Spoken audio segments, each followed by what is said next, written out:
Okay, half-truths at saka superficial. So, ito yung mga importanteng concept sa buhay na kailangan nating malaman lalo na sa kahit na anong edad, no?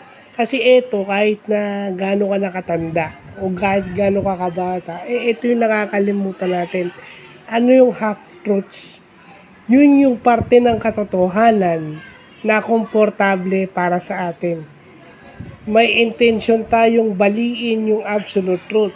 Pag sinabi natin yun, we call that half-truths. So pag sinabi mo namang superficial, yun yung mga bagay na without due diligence.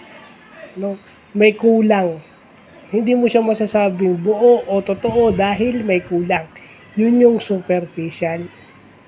May mga bagay na totoo pero ang pinipili lang natin is yung parte ng totoo na komportable sa atin. Lalo na yung half-truths and superficial, yan ang pwede sa ating mga PWDs o sa mga katulad kong PWDs.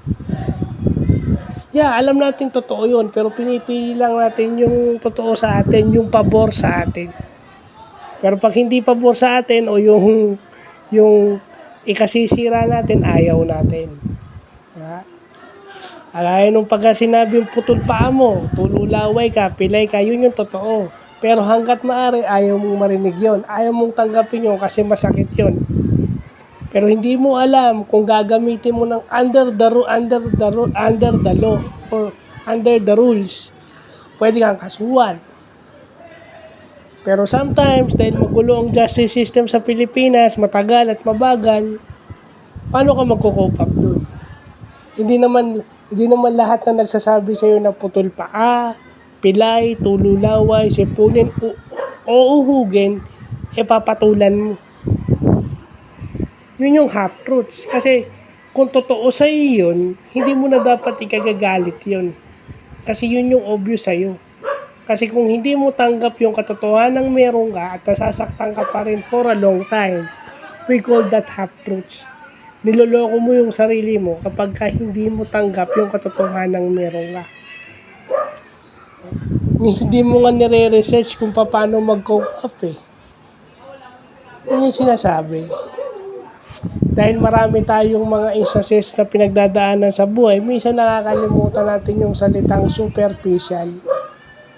Dahil nga wala tayong pera para mag-seek ng professional help dahil mahal, nagre-resort tayo sa mga ganyan, thinking we're okay. Yeah, sometimes we turn to church, we turn to God, which is right. But seeking professional help is the best and optimal way. Because hindi naman bababa si Lord sa lupa para gamutin ka personally ni Lord Jesus. So, yun lang po.